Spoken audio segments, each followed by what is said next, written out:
মিল replacement shake.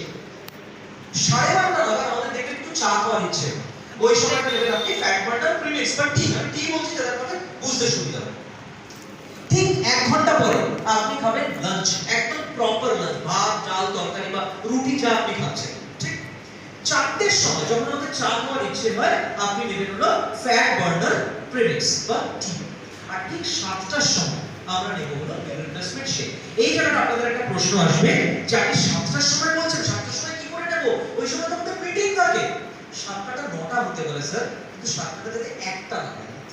ঠিক আছে, মানে আপনি সিম্পল উপায়, অনেকে রাতে বাড়ি ফিরে রান্না করার একটা ঝামেলা থাকে না, কি রান্না করবো ম্যাডাম, আপনি মিটিং শেষ করে ধরুন ফিরছেন আপনি দিনহাটা, তো আপনি ভাবছেন যে আমি বাড়ি পৌঁছবই হয়তো 8:30টার সময়, তখন রান্না করতে ভালো লাগছে না, আপনার কাছে কত সুন্দর অপশন, আপনি একটা মিল রিপ্লেসমেন্ট শেক নিয়ে নিচ্ছেন, কারণ যেটা আপনাকে পুরোপুরি পুষ্টি প্রদান করছে। বোঝাতে পারলাম? স্যার এখানে প্রশ্ন করেছিলেন যে আমি ব্রেকফাস্ট আর লাঞ্চ, যেমন আপনি প্রশ্ন করেছিলেন ব্রেকফাস্ট আর লাঞ্চ আমি স্কিপ করতে পারি কিনা, স্কিপ করতে পারি, বাট সেক্ষেত্রে যে খাবারটা আপনি খাচ্ছেন সেটা আপনাকে সঠিকভাবে খেতে হবে।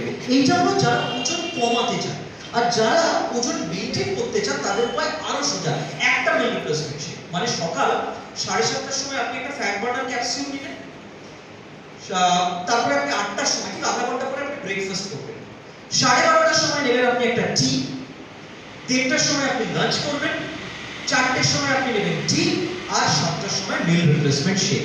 ঠিক এইভাবে আপনাকে এই প্রোডাক্টসগুলো নিতে হবে। ঠিক আছে, কোন প্রশ্ন? Any question?